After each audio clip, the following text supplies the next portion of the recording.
Commission और corruption, ये है कांग्रेस पार्टी के पुराने यार। इन तीनों के कॉम्बिनेशन से मिलकर ही बनी है INC यानी Indian national Congress.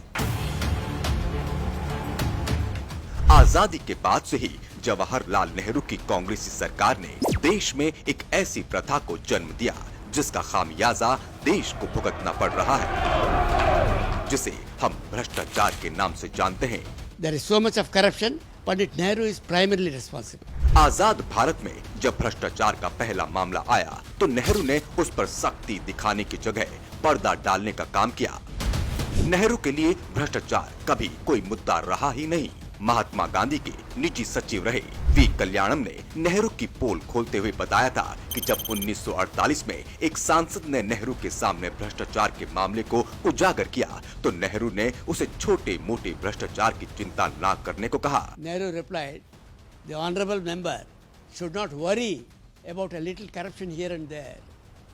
Don't make a fuss. भ्रष्टाचार की दीमक जिसे समय रहते कुचला जा सकता था, उसे नेहरू ने देश में पनपने दिया। कांग्रेस की नसों में बह रहा घोटाला और दलाली नाम का भ्रष्टाचार नेहरू की ही देन कहा जाए तो कोई अतिशयोक्ति नहीं होगी। नेहरू के करीबी लोगों में 3 लोग ऐसे भी थे जो बेहद ही भ्रष्ट थे और उन्हें नेहरू सरकार में पूरा संरक्षण मिला हुआ था।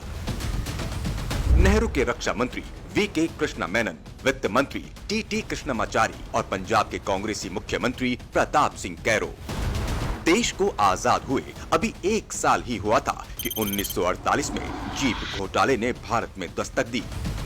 भारतीय सेना के लिए जीपों की जरूरत को देखते हुए 2000 जीप खरीदने के आदेश दिए गए थे, लेकिन 1949 तक महज 155 जीपें ही भारत पहुंच पाई। इनमें भी ज्यादातर जीपें तय मानक पर खरी नहीं उतरी। जांच में नेहरू के करीबी और ब्रिटेन में मौजूद तत्कालीन भारतीय उच्चायुक्त VK कृष्णा मेनन पर आरोप लगे, लेकिन नेहरू के करीबी होने का फायदा मेनन को मिला और 1955 में इस मामले को बंद कर दिया गया। साल 1957 में जीप घोटाले के सूत्रधार रहे VK कृष्णा मेनन को नेहरू ने इनाम में रक्षा मंत्रालय सौंपा।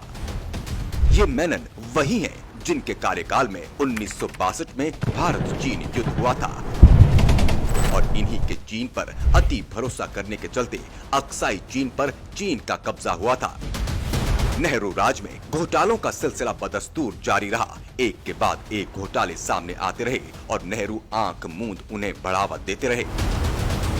1951 साइकिल आयात घोटाला, 1956 BHU फंड घोटाला, 1958 हरिदास मुंदड़ा मामला, 1960 तेजा लोन घोटाले और उनको अनदेखा करने की जो संस्कृति नेहरू राज में कैंसर की तरह पनपी, उसकी गिरफ्त में सभी कांग्रेसी आने लगे। प्रताप सिंह कैरो को देश के पहले ऐसे मुख्यमंत्री बनने का तमगा मिला जिनके खिलाफ घूसखोरी, बेनाम संपत्ति जमा करने और अपने परिवार सगे संबंधियों को लाभ पहुंचाने के आरोप लगे थे, जिसके कारण उन्हें त्याग पत्र तक देना पड़ा था। नेहरू की तमाम गलतियों में से एक गलती ये भी थी कि वे भ्रष्टाचारियों को बढ़ावा देते रहे। आजाद भारत में कांग्रेस ही भ्रष्टाचार की जननी रही है।